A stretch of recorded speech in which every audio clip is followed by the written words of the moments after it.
پھر پتہ چلا وہ پرائی تھی، چلو وہ احسن خان کی ہوگی۔ پھر عرصے بعد خزاں رسیدہ جذبوں کے ٹنڈ منڈ درختوں پر خواہشوں کی کونپلیں پھوٹنے لگیں۔ تب پھر جذبوں کو تھپک کر سلا دیا کہ پلیز عارف، آپ سوئے ہوئے جذبوں کو جگائیں۔ ساحرہ نے مشورہ دیا۔ اب وہ جذبے کسی اور کے لیے ابھریں گے بھلا؟ عارف نے پوچھا۔ کیوں نہیں، قربتوں میں وہ جذبے خود بخود ابھر آئیں گے۔ اچھی بیوی خدا کا انمول تحفہ ہے، اور مجھے یقین ہے کہ فرح آپ کے لیے اچھی بلکہ بہت ہی اچھی بیوی ثابت ہوگی۔ عارف مسکرایا۔ مجھے یقین ہے کہ آپ میری بات نہیں ٹالیں گے۔ ایسے یقین کی وجہ؟ شاید مجھے وہ وجہ معلوم نہیں کہ یقین بغیر وجہ کے ہی دل میں اتر جاتے ہیں اور خون میں گردش کرنے لگتے ہیں۔ میرے یقین کی وجہ بھی یہی ہے۔ تو ساحرہ، میں آپ کا یقین نہیں توڑوں گا، مگر ایک شرط ہے، عارف اسد نے کہا۔ تو ساحرہ نے حیرت سے اسے دیکھا۔ وہ یہ کہ یہاں سے جانے کے بعد آپ اس گھر سے تعلق نہ توڑیے گا اور زندگی میں کبھی بھی مجھ سے نفرت مت کیجیے گا۔ کیسی باتیں کہہ رہے ہیں آپ؟ بھلا میں آپ جیسے شخص سے نفرت کر سکتی ہوں عارف؟ ساحرہ نے اس کا ہاتھ تھام لیا۔ آپ تو میرے محسن ہیں، اور ساحرہ اتنی کم ظرف نہیں کہ اپنے محسن سے نفرت کرے۔ ساحرہ نے اس کا ہاتھ آنکھوں سے لگا لیا اور کتنے ہی آنسو تواتر سے اس کی آنکھوں سے بہہ نکلے اور عارف اسد کا ہاتھ بھیگنے لگا۔ اب تو میں نے آپ کی بات مان لی ہے ساحرہ، پھر یہ رونا بلا کس سلسلے میں؟ عارف اسد نے اس کے کندھے پر اپنا باری ہاتھ رکھ دیا۔ ساحرہ نے چہرہ اونچا کر کے اسے دیکھا۔ عارف اسد کے لب مسکرا رہے تھے اور آنکھوں میں نمی کی چمک تھی۔ ساحرہ اس کی نم نم آنکھوں میں دیکھ کر مسکرا دی۔ بہت بہت شکریہ عارف اسد، میرا مان رکھنے کا۔ اس کا رواں رواں مشکور نظر آ رہا تھا۔ عارف اسد نے طویل سانس لے کر آنکھیں موند لی۔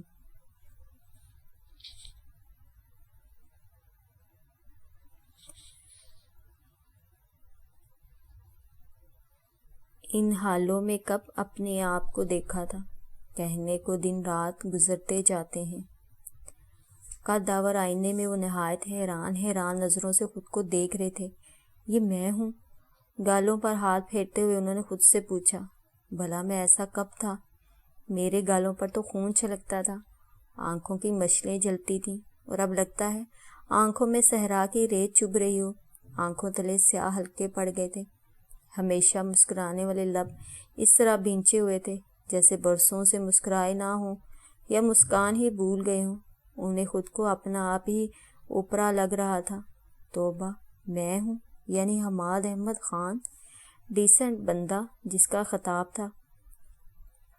جم خانہ میں ان کی مسکراہٹ پر کتنے ہی دل دھڑک اٹھتے تھے، اب وہ مسکان ہی لبوں سے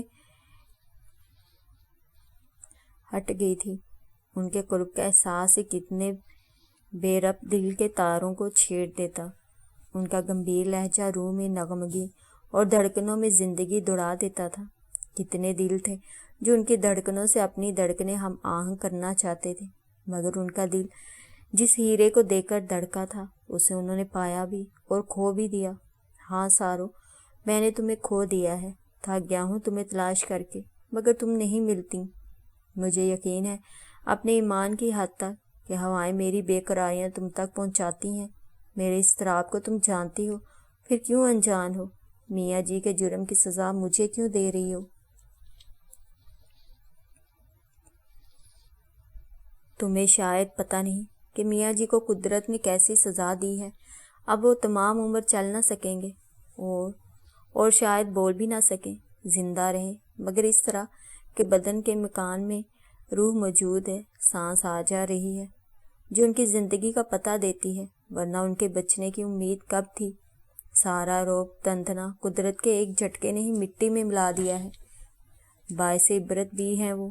آؤ اور دیکھو ان کے چہرے پر کھنڈی زردیاں، وہ کتنے شرمندہ ہیں۔ وہ شرمساری تمہیں میاں جی کی آنکھوں میں صاف نظر آئے گی جو نمی بن کر ان کی آنکھوں کی سطح سے چپک گئی ہے۔ آؤ سارو اور خود دیکھو میرے شاہ زور اور باپ کی حالت، ہمیں جدا کر کے وہ کون سے دکھوں کے بنور میں پھنس گئے ہیں۔ مجھے یقین ہے کہ وہ موت کے خواہش مند ہیں مگر بول نہیں سکتے، کہ فی الحال ان کے لفظوں کا ساتھ زبان نہیں دیتی۔